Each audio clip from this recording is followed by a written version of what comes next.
House hub में आपका स्वागत है। आज हम लेकर आए हैं एक ऐसी रहस्यमयी कथा जो आपको केदारनाथ की बर्फीली वादियों में स्थित एक गुप्त गुफा के बारे में बताएगी, जहां विज्ञान की सीमा खत्म होती है और आस्था शुरू होती है। केदारनाथ की बर्फीली वादियों में स्थित है एक गुफा जिसे आम भक्तों से छिपा कर रखा गया है। कहा जाता है यह गुफा भगवान शिव की तपस्थली रही है। मंदिर के पीछे स्थित यह स्थान आज भी रहस्यों से भरा हुआ है, जहां समय भी मानो ठहर सा जाता है। स्थानीय पुजारियों के अनुसार इस गुफा में एक योगी पिछले 300 वर्षों से ध्यान में लीन है।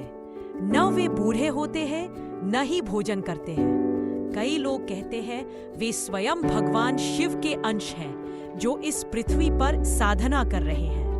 2013 की त्रासदी के दौरान जब पूरा क्षेत्र जलमग्न हो गया था, उस समय इस गुफा पर एक खरोच तक नहीं आई, जबकि मंदिर के आसपास की हर चीज बह गई थी।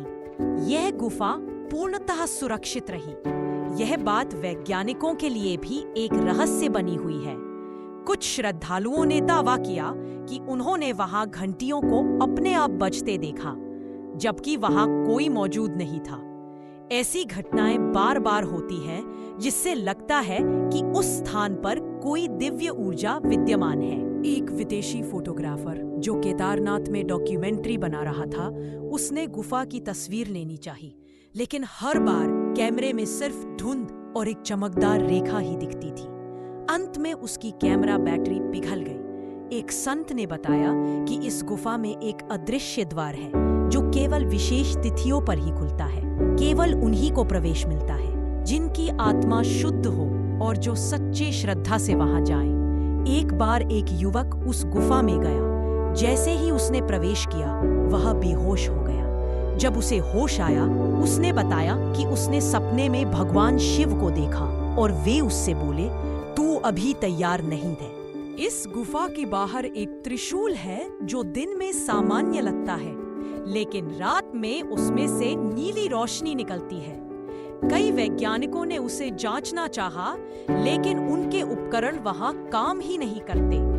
गुफा के अंदर एक पत्थर पर कुछ अजीब लिपि में लिखा हुआ है।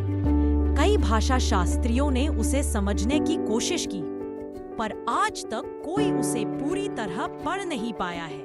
लगता है मानो वो किसी प्राचीन देव भाषा में है।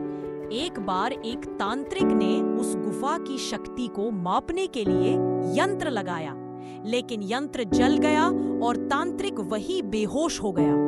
जब होश आया तो वह बड़बड़ा रहा था, ये स्थान सिर्फ शिव का है, किसी तंत्र का नहीं। शिवरात्रि के दिन इस गुफा से डमरू की आवाज सुनाई देती है। आसपास कोई नहीं होता, फिर भी उस संगीत को कई लोग एक साथ सुनते हैं। यह अनुभव उन्हें हमेशा के लिए बदल देता है। गुफा के पास समय का कोई प्रभाव नहीं पड़ता। वहां घड़ी ले जाओ तो वह बंद हो जाती है। मोबाइल का नेटवर्क गायब हो जाता है और वहां खड़े रहते हुए भी लगता है जैसे समय रुक गया हो। कुछ लोग बताते हैं कि वहां ध्यान करने से उन्हें अपने पिछले जन्म की झलक मिलती है। ऐसा लगता है जैसे वहां की ऊर्जा आत्मा को जागृत कर देती है और जीवन का गूढ़ रहस्य खोल देती है।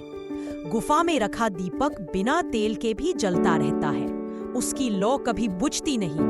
उसे देखकर लगता है मानो यह अग्नि नहीं, कोई जीवंत ऊर्जा है जो स्वयं में ब्रह्मांड की शक्ति समेटे हुए है। कहा जाता है जब कलयुग चरम पर होगा, तब यही योगी संसार को एक बार फिर सत्य की राह दिखाएंगे। तब यह गुफा खुलकर सबके सामने आएगी और एक नया युग प्रारंभ होगा। एक वैज्ञानिक टीम वहां गई थी, पर जैसे ही वे गुफा के पास पहुंचे, उनके सारे उपकरण बंद हो गए। वे जितना नजदीक गए, उतनी ही अधिक उलझन उन्हें महसूस हुई, मानो कोई उन्हें वापस जाने को कह रहा हो।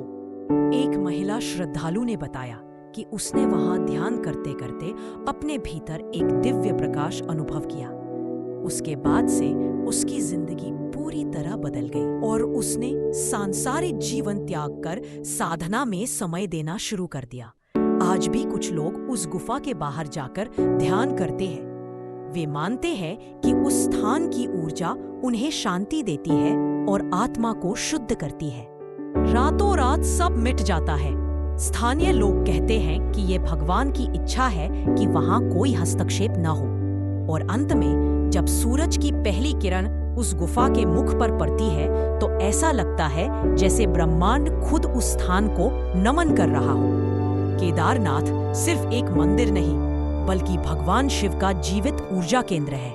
अगर आपको यह कहानी अद्भुत लगी हो तो लाइक करें, कमेंट करें और राइस पल्स हब को सब्सक्राइब करना ना भूलें, क्योंकि हम लाते हैं ऐसी ही सच्ची, रहस्यमयी और आध्यात्मिक कहानियां हर हफ्ते।